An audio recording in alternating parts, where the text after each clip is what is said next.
Before I answer that question, Jenna, I just want to say that this reflects poorly on everybody involved in this situation. All right, not just AB and Ben Roethlisberger and the rift, which seems to be the genesis of AB wanting to get a trade, but also the people in the Steelers organization, the hierarchy, right? And specifically Mike Tomlin and Kevin Colbert, their general manager, because they should never let the relationship with their best player and the most productive wide receiver in the National Football League this decade devolve to the point where it's irreparable. Like, it should have never gotten here. And I think everyone agrees with that, and I think we're going to spend a bunch more time on that later on. But is there a specific team in your mind, or a few teams that you say AB would put them over the top, or that their first call this morning should be to Pittsburgh? Okay, well, here's what I'll say. First of all, there are going to be a few motivating factors, right? The need and then cap space to be able to facilitate this kind of trade, but also being able to have the draft capital. So you look around the landscape of the NFL, who has multiple high picks, multiple picks in the first couple of rounds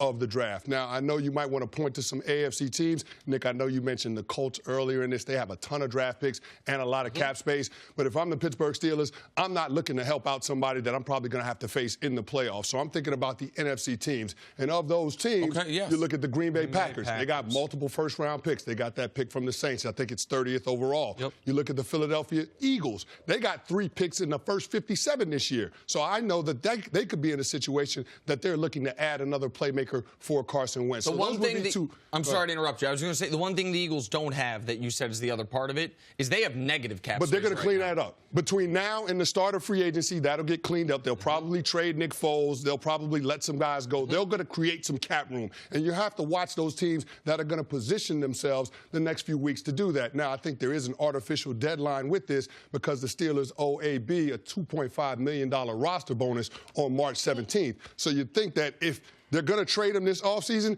that would probably get resolved before they have to pay that roster bonus Just take a quick step back and refresh for the audience just what needs to happen financially. What kind of hit the Steelers would take by trading him before his contract is Listen, the Steelers' cap hit for Antonio Brown this year is almost identical if he's on the team or if he's not on the team, assuming he's traded by March 17th. Now, if the difference for them is obviously if he's on the team, that he has a cap hit each of the next 2 years as well, but you get the production. If he's not on the team, you get zero production there. So that you free up no cap space, but you don't cost yourself any cap space is the easiest way to put it by trading Antonio Brown. Now, I think one of the things the Steelers have working in their favor, as far as making him an attractive trade piece, is his contract is very friendly.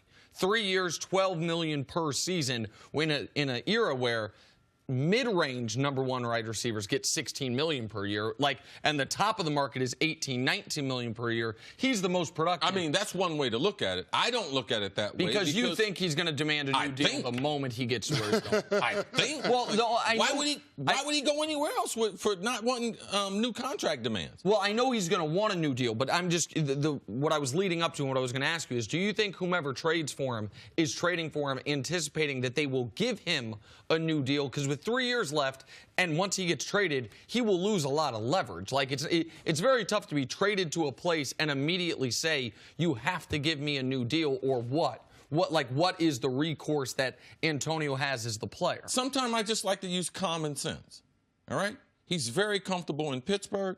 All his guaranteed money is gone.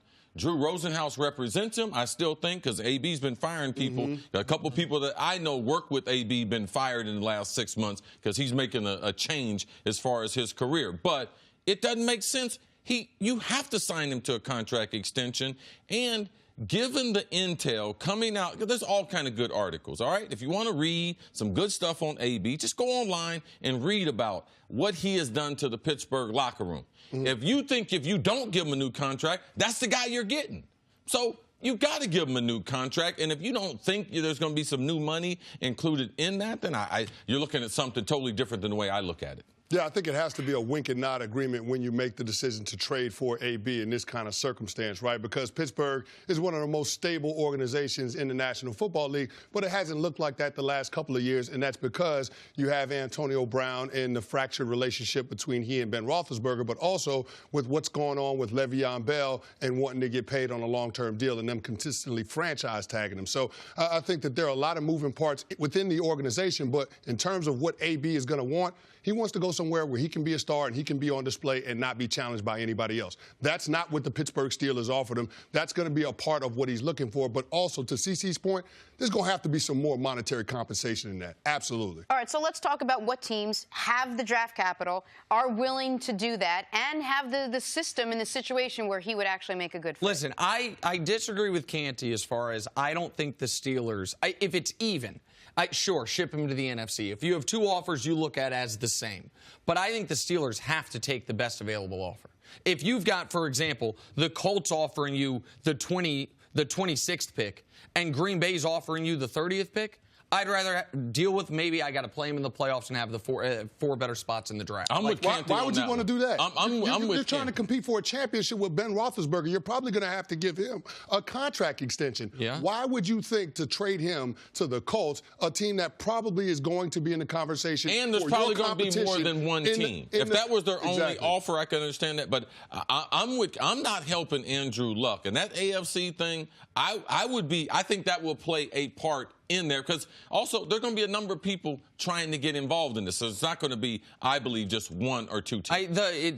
To answer your question, why would I do that? I would want to take the best offer possible, because the Steelers, guess what the Steelers got to worry about? Not who they're going to play in the AFC Championship game, winning their division, getting back to the playoffs, what type of team they're going to have without Le'Veon Bell and without Antonio Brown. My best way to get back into the tournament, to give myself the best chance to get Super Bowl So what if Cleveland 7, makes you the best offer? What you going to do then? And I trade them to Cleveland, and I deal with them twice a year. Yeah, that's crazy.